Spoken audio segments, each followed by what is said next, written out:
وكم أهلكنا قبلهم من قرن هم أحسن أثاثا ورئيا قل من كان في الضلالة فليمدد له الرحمن مدا حتى إذا رأوا ما يوعدون إما العذاب وإما الساعة فسيعلمون من هو شر مكانا وأضعف جندا ويزيد الله الذين اهتدوا هدى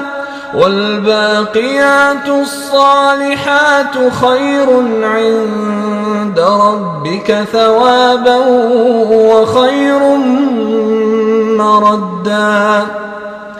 أفرأيت الذي كفر بآياتنا وقال لأوتين مالا وولدا أطلع الغيب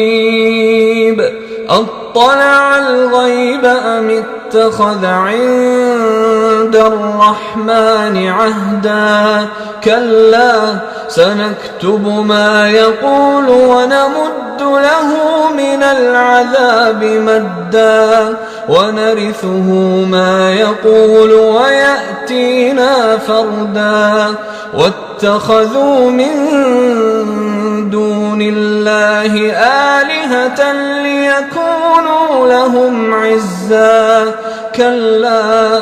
سيكفرون بعبادتهم ويكونون عليهم ضدا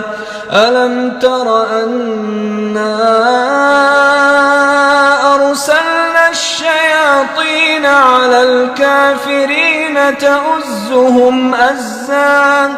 فلا تعجل عليهم إنما نعد لهم عدا يوم نحشر المتقين إلى الرحمن وفدا ونسوق المجرمين إلى جهنم وردا لا يملكون الشفاعة إلا من اتخذ عند الرحمن عهدا وقالوا اتخذ الرحمن ولدا لقد جئتم شيئا إدا تكاد السماوات يتفطرن منه